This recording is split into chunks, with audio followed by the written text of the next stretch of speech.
안녕하세요. 참 소화기내과 전문의 김미영입니다. 영양실조는 체내 영양소가 부족해서 일어나는 신체의 이상 상태를 말하는데요. 최근에는 영양결핍이라는 표현을 좀 더 자주 사용합니다. 영양실조는 크게 1차 영양실조와 2차 영양실조로 나눌 수가 있는데요. 먼저 1차 영양실조는 영양실조라고 했을 때 우리가 일반적으로 떠올리기 쉬운 상태이고요.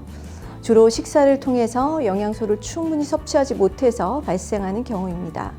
쉽게 말해서 오랜 기간 동안 먹은 것보다 더 많은 에너지를 소비했을 때 발생하는 불균형 상태라고 할 수 있습니다. 주로 기근이나 전쟁 등으로 인해서 식량 공급이 원활하지 못한 나라에서 발생하곤 하는데요. 최근에는 그렇지 않다 하더라도 무리한 다이어트로 인해서 발생하게 되는 경우도 있습니다.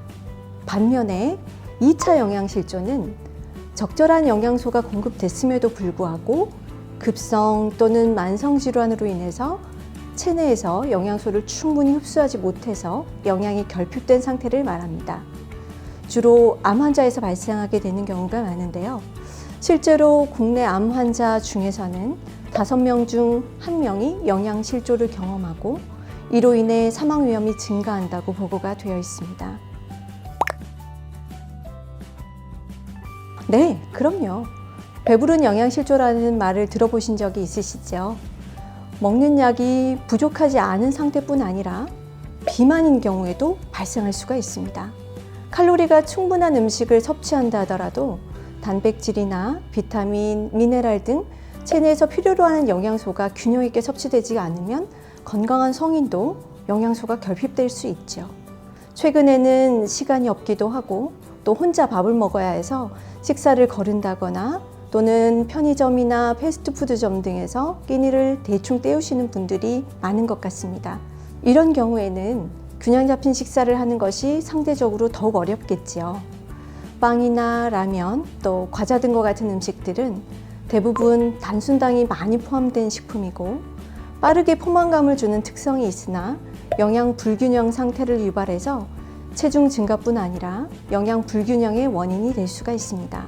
따라서 외식을 하게 되는 경우에는 최대한 영양소가 골고루 포함된 식단을 선택하시는 것이 좋고요.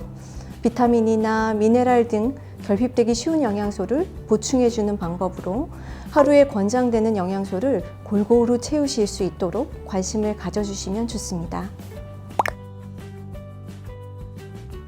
체내에 영양이 결핍되면 어느 한 군데만 나빠지는 것이 아니라 전신에 걸쳐서 이상이 발생할 수가 있습니다.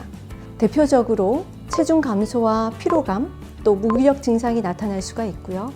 설사가 동반되는 경우도 있습니다. 이 외에도 결핍된 영양소에 따라서 피부나 머리카락, 또 손톱이나 점막, 신경계 등에서도 이상 증상이 나타날 수가 있습니다. 대표적으로 단백질이 부족할 경우에 팔다리의 근육량이 줄어들면서 가늘어지는 현상이 나타날 수가 있고요. 머리카락이 쉽게 끊어진다거나 탈모 현상이 나타날 수 있습니다. 또 심한 경우에는 손발 등이 붓는 말초 부종 증상이 나타날 수도 있고요. 면역력이 떨어지면서 상처가 쉽게 낫지가 않거나 회복력이 떨어지고 피부에 두드러기 같은 이상 면역 반응이 발생할 수도 있습니다. 비타민이 결핍됐을 때는 탈모 현상이나 손톱이 쉽게 부러지는 증상이 발생할 수 있고요. 또 입안이 자주 헐거나 잇몸에서 피가 나거나 야간에 시력이 저하되거나 각막 혼탁이나 피부가 푸석푸석해지고 탄력이 없어지는 등의 증상이 나타날 수도 있습니다. 한편 철분이 부족하게 되면 무기력증이 나타난다거나 심장이 빨리 뛰는 증상, 또 숨이 차는 증상을 경험하실 수 있고 피부가 창백해진다거나 손톱 모양이 변형되는 증상이 생길 수도 있습니다. 영양실조도 다른 질환과 마찬가지로 초기에 치료하지 않을 경우에는 심각한 증상으로 이어질 수 있는 만큼 이상 증상이 나타난다면 적절한 치료를 받으셔야 합니다. 증상이 심하지 않은 영양실조의 경우에는 균형 잡힌 식사를 통해서도 빨리 회복이 가능합니다. 한국영양학회에서는 성인을 기준으로 할 때 하루에 탄수화물 60%, 단백질 15%, 또 지방 25%의 비율로 드시는 것을 권장하는데요. 매일 이상적인 비율로 음식을 섭취하는 것은 어렵지만 비타민이나 무기질, 또 식이섬유가 풍부한 채소와 과일, 해조류를 포함해서 일반적으로 건강한 음식으로 알려져 있는 음식들을 충분히 섭취하는 것이 중요하다고 말씀드릴 수 있습니다. 또 알코올의 경우에는 식욕을 저하시키거나 영양소 흡수와 이용을 방해할 수 있기 때문에 절주하시기를 권합니다. 균형 있는 영양 상태를 유지하기 위해서는 영양소를 골고루 섭취하는 것도 중요하지만 더불어 본인의 기초대사량을 고려하여 하루에 섭취해야 하는 칼로리를 잘 지켜주는 것도 중요한데요. 지역마다 다르긴 하지만 대부분의 보건소에서는 무료로 인바디 측정과 영양 상담이 가능하다는 사실 알고 계신가요?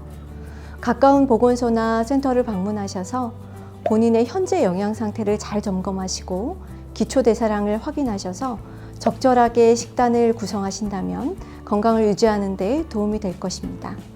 오늘은 영양실조 증상과 예방법에 대해 알아보았습니다. 더 궁금한 점이 있으시다면 댓글로 남겨주세요. 감사합니다.